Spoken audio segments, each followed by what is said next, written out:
And welcome to the question and answer portion of our Aspire and AIRP training on participatory research methods.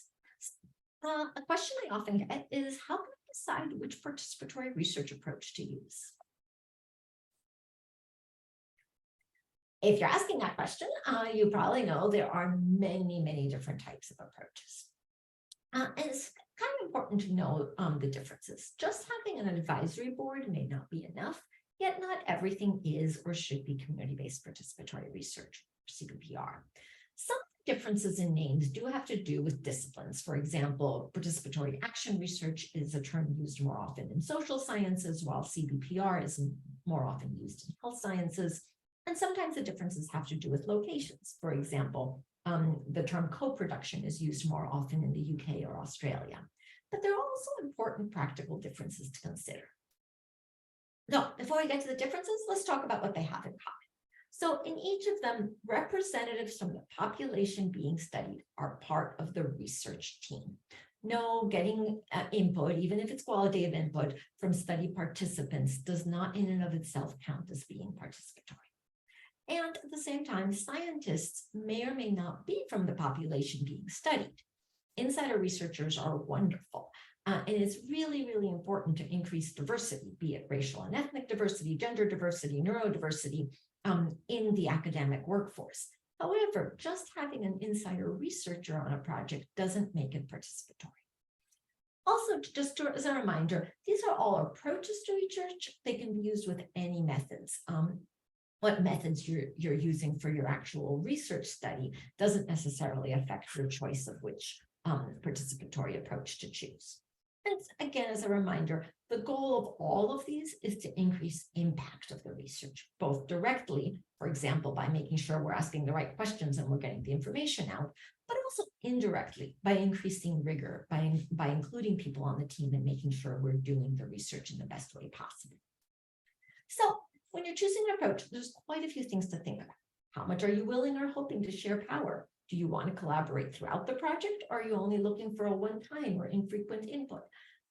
Is there an actual community or communities of people experiencing what you're studying? Or is it just a population with some particular characteristics? Can you build on existing infrastructures? Are you willing or able to collaborate with community organizations and leaders? Are you planning on doing action research? Or are there other types of basic or applied research? Now, let's start with levels of power sharing. So I try to group things into three big buckets, a lot more nuanced than this. But the first bucket is where you're striving for equal power sharing. These are things like community-based participatory research and some forms of PAR. Another bucket is where we aim for authentic inclusion throughout the research process. For example, the patient-centered outcomes research, patient and stakeholder engagement models, co-production models, and so forth. This is also just plain consultation, where we're getting input from people, be it from advisory boards or Delphi panels, but they're not really involved in actually making decisions. I'm going to start by talking a little bit about community-based participatory research. This comes from the health sciences and has become increasingly more common, especially related to research on racial and ethnic health equity. There's been lots of funding from the NIH since the early 2000s, so it's really grown in popularity. Unfortunately, though, the term is often grossly misapplied and overused, especially in autism research. This may be partly our fault because Aspire uses a CBPR model, and we were the ones that kind of really started using participatory approaches in autism back in a decade and a half ago. But it doesn't mean that everybody doing autism research needs to be using CBPR. For it to be CBPR, the focus needs to be on a community, which means that there has to be a community. And the goal is to share power and ownership equally between academic and community partners. As I mentioned, it's a form of action research, so at least part of the goal needs to be social change. And there are many flexible applications and ways to do this, but you need to make a commitment to the 9 principles of CBPR. I'll get more into the actual principles in another answer, but here I just wanted to acknowledge that It's important for CBPR that you're thinking of the community as a unit of identity, that you're building on the strength and resources of the community. For example, working with organizations, leaders, and so forth. You are meant to facilitate a collaborative, equitable partnership in all phases. It fosters co-learning and capacity building. You're supposed to balance knowledge generation and intervention, and so forth. And this is really committing to a long-term process and group sustainability. The way we see CBPR is the community overall keeps research respectful, accessible, and socially relevant, while the academics overall keep research scientifically sound and academically relevant. Now, of course, people may wear multiple hats. They may sometimes speak from their academic experience, sometimes from their lived experience, but the point is that you learn from each other throughout the whole process, each collaborating together in each different step. Another really common approach is the patient and stakeholder engagement that we see with patient-centered outcomes research. For patient and stakeholder engagement, here we're talking about, instead of community partners, we're talking about patient partners and stakeholder partners. Patient partners includes actual patients, those with lived experience, as well as family members, caregivers, and representative organizations. But of course, please be careful not to assume that caregivers, for example, and patients can be treated interchangeably. Similarly, we have stakeholder partners. These are people whose involvement is based on their professional rather than their personal experience. They might be clinicians or service providers, payers, policymakers, educators, people who are part of the project because they have a stake in this particular topic. Now, this may be more appropriate for many types of autism research. For one, it doesn't assume that there's a community, and it isn't necessarily action research. It was developed for comparative effectiveness. And for that matter, the first example I'd ever seen of patient and stakeholder engagement, we were talking about comparing different treatments for appendicitis. Now, there's no appendicitis community, and there's no social change that needs to happen for how we treat appendicitis. But it's still really important to include patients and stakeholders because, in fact, you're going to get better research when you do that. Also, there's not necessarily an equal partnership or ownership expectation with patient and stakeholder engagement. However, it does still require authentic engagement. It's really important that when you are engaging patients and stakeholders, you're doing this in a non-trivial, non-tokenizing way. There should be at least some power sharing. And the CORI, at least, the Patient-Centered Outcomes Research Institute, expects the involvement of patients and stakeholders in all phases of the project. They also expect, kind of like with CBPR, not just individuals, but also organizations representing patients and stakeholders, patient caregivers or stakeholders. And then they still expect appropriate compensation for patient stakeholder partners, just like for CBPR. CORI has a really good rubric, and I would recommend going to it to get more information.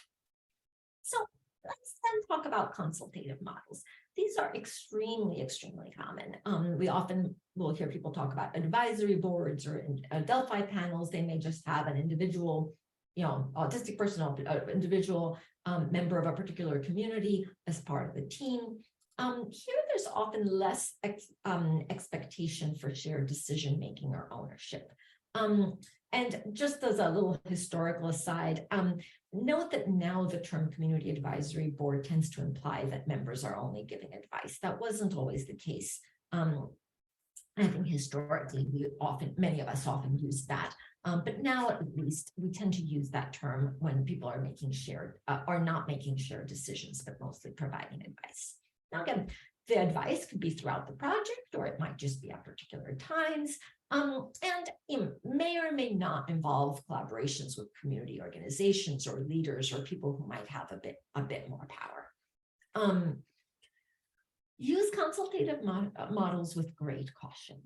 It's really, really important not to tokenize people, and also be very clear about expectations. the worst thing that can happen is people come in thinking that they actually have some form of decision-making capacity, that they're co-owning this, that they're really an integral part of the team, to find out that it's up to you whether or not you're going to take their advice. And just because it's a consultative model doesn't mean that you're free from actually providing adequate training, support, and accommodations. They're just as important as with any other participatory research. And there's still a need to focus on collaboration and trust. If anything, I'd say maybe even more so, because they need to trust that you're going to actually use the advice that they're giving you in a way that ultimately meets their priorities and values. And I'm just going to give an extra caution here about being careful when ignoring advice. Think whether you've truly understood it. Often what happens is people will give a recommendation that isn't actually practical, feasible, there's some reason you can't do it. If you're just taking it as advice, well, then you can kind of take it or leave it. In a more collaborative model, you kind of have to work through it till you actually get to something that you can agree on. While doing that, you often might learn that, oh, okay, this particular recommendation may not work, but it's because there's an underlying problem that you really need to address. And I've had several colleagues come to me with examples of like, oh, well, of course, we couldn't listen to that because that would be ridiculous. And it's true that that particular recommendation may not have actually worked, but by ignoring the recommendation, they actually ignored something that was really critically important to the research project. So now let's talk a little bit about participatory action research. This is a term more commonly used in the social sciences. It's a little bit less well defined. There's many different kind of flavors and forms, and not quite as clear structure to it. Sometimes the goal is for equal partnership, sometimes authentic inclusion, sometimes it's advice and input, and sometimes it's actually supposed to be community directed, where the academic may serve as a fly on the wall or a facilitator, or they might just be a technician that's being hired by a community group. That can be fantastic, but also be careful that sometimes that actually either in the facilitator fly on the wall situation, you may end up actually not giving community groups the scientific expertise that they actually really need from you. And similarly, sometimes if you just sort of hire a researcher to do it, they might actually do it with less input than from the community, even though it's the community who's supposedly directing it. Sometimes also with PAR, an interesting piece is that sometimes you can include study participants on the research team. This you can see with emancipatory research or photo voice. With the other forms I'm talking about, we generally tend to separate the research team from the study participants, but it's not necessary to always do that with some of these approaches. For all of these, again, especially because the term is slightly more nebulous, be very clear about what exactly you are doing and how you are doing it. So take-home points are that all participatory research includes members from the population being studied on the research team, but what that means differs. None of the approaches are meant to be totally prescriptive, but it still helps to have some frameworks. I'll have a separate question more specifically about the principles of community-based participatory research. And there's things like the patient and stakeholder engagement rubric that are quite useful. Think about what makes sense for your situation. Be transparent and don't pretend to do something you're not doing. And please make sure not to tokenize or use people. And what you start off with may not be what you end up with. It's okay to learn and grow and evolve as you go. The point is ultimately to be trying to do the best research you possibly can and be as inclusive as possible with the people who the research is ultimately trying to benefit. Thanks so much to our Full Aspire team and to AARP. There's always more resources and videos on our website.